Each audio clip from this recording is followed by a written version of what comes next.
Hey, all. I'm really excited, humbled, and nervous to share with you that I'm going to be starting a series called Aaron's Teachings. So this is the first one. I'm really excited to experience this with you and share this with you. So when the student is ready, they say the teacher appears. So that must also mean that when the teacher is ready, the students will appear.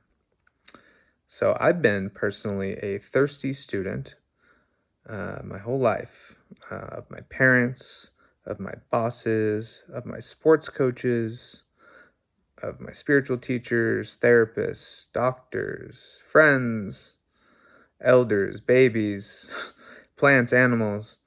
Pretty much everything and everyone has been my teacher. And yeah, I've been a seeker my whole life. And who knew that it took an oracle card reading from a deck that I own that was given to me by my sister that said, "Light another's light." And it was a yellow card, and it had one candle lighting another candle, and it had the number 2. Um, and in making meaning of this card, uh,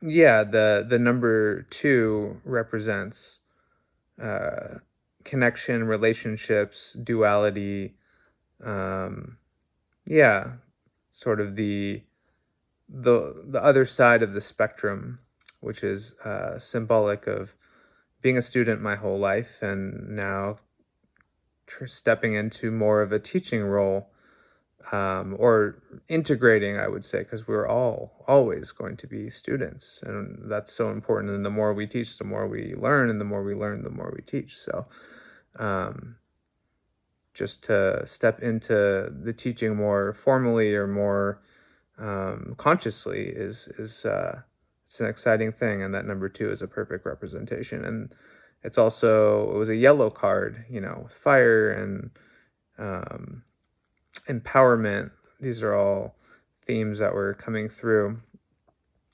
and the yeah, really about identity. What role am I going to play in this world? And what role do I feel called to play in this world is probably the more important thing than what is that there's some predestined role. It's what is calling me, and that seemed to be calling me today to step into that role through this card. So it said light another's light, and showed the candle lighting another candle, which is a beautiful thing because we just came out of Hanukkah. And in Hanukkah, it's the holiday of going from dark to light, or the holidays of, yeah, the holiday of lights, and how a teacher's role is to be a light, and to its sole role is to light the lights of others, and to spread your light to others, so that they may learn, and then they may go on and do the same, um, or teach you and light your light back, and it just create more and more light. So, um, what a perfect card for these times that we are in, and that I am in. So, yeah, I come to you to declare that it is true. I am yearning to teach, and I do not know how or in what format or what I want to focus on teaching, but I offer to the world my desire to step into my role as a teacher. And yeah, to me, what is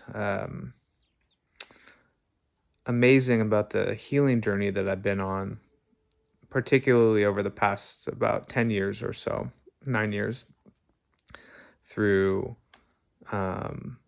yeah, stepping deep into the startup world, and learning a lot and teaching a lot and growing as a leader in my companies, and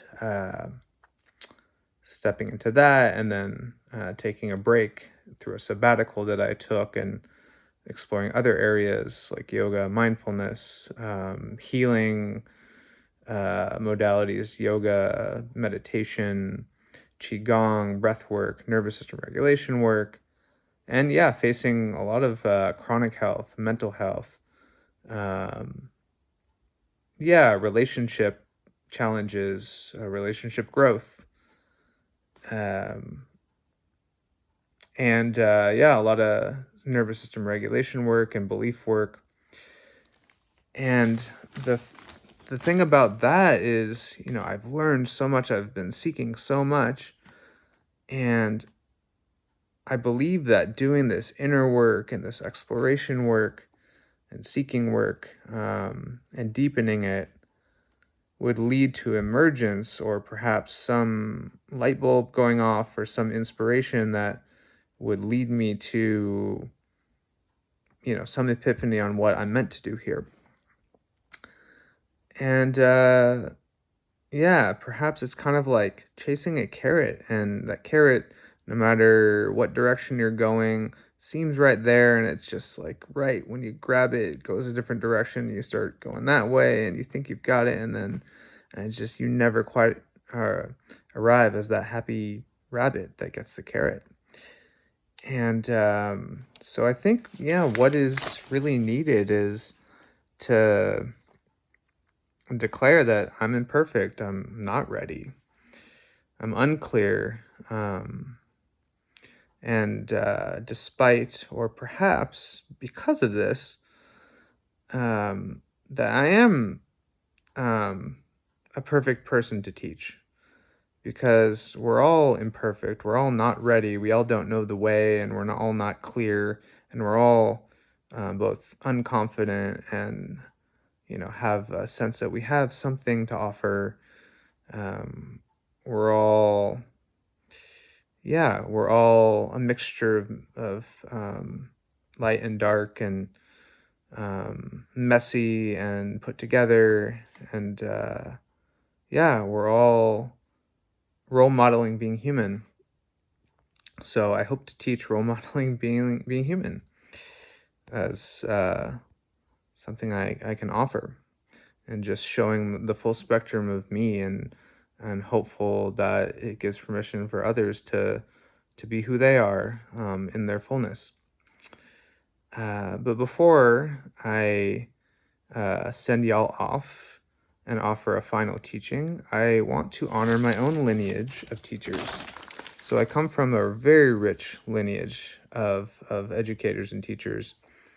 On my mom's side, or mom and dad's side, my sister is the CEO and founder of Breathe for Change, a yoga and mindfulness company that certifies and educates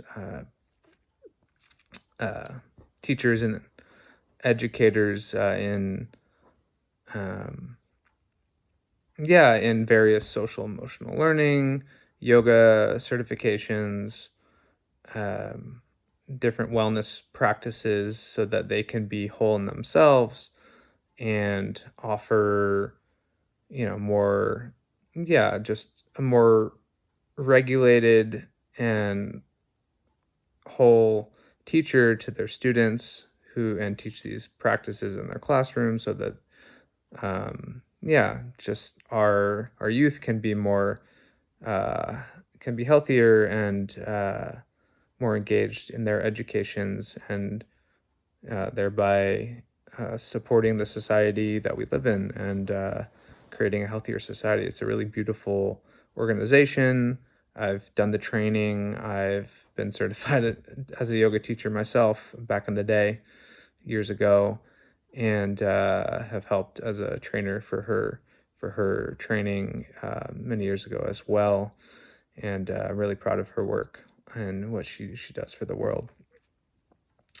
And my mom is is a lifelong elementary school teacher, and my an incredible teacher, and to me as a son. And my grandma is was an ESL teacher for Russian immigrants when she was working, and on my dad's side, my father was a executive for in the financial market and was a consultant with his own practice and a great business leader and also sat on the boards of many nonprofits in the Jewish world, as well as um, San Jose Symphony and other nonprofits in where we live, and just really proud of him.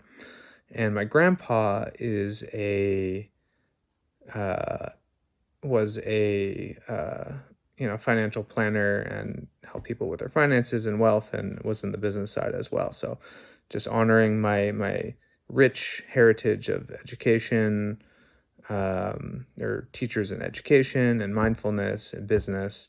And I, in my own right, uh, was a youth group advisor for teen Jewish boys for 10 years, as well as I did like 8 years of camp counseling for anywhere from Jewish day camp to overnight uh, camp for kids with cancer, YMCA day camp as well. And yeah, I just have absolutely loved my time in education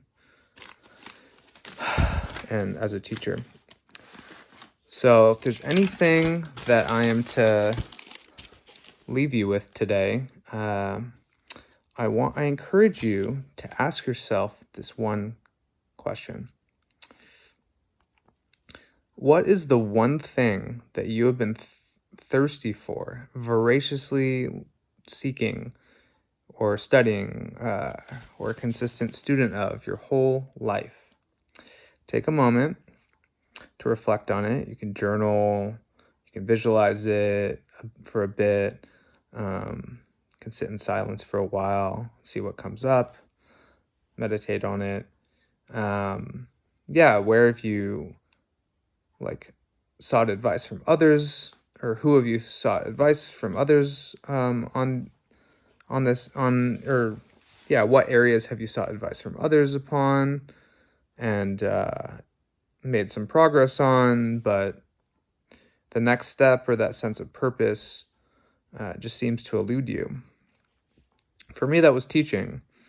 Another one is music and self-expression, creativity, like writing poetry, performing poetry, singing, songwriting, learning to play music, and even freestyle rapping or like improvised poetry or music on the spot. It's something that I first did a couple days ago, actually, and it was just absolutely religious experience to create it was a poem to an instrumental beat, and I did it in front of 50 to 60 people.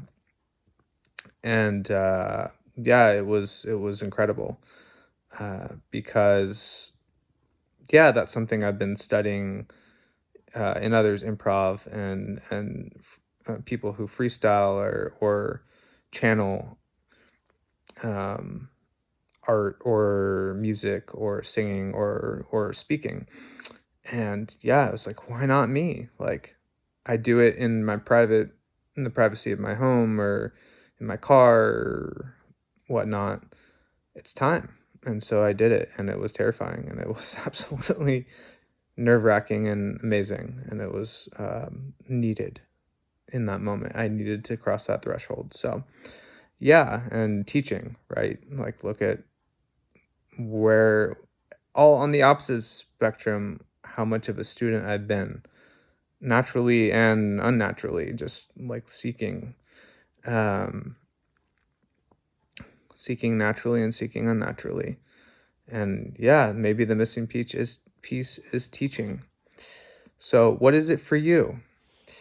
Um, and how can you step into this area of your life imperfectly, before you're ready, scared, doing it anyways? And yeah, humbly and courageously, one step at a time. So I hope you enjoyed this teaching, and thank you for listening all the way through my first ever Aaron's teaching.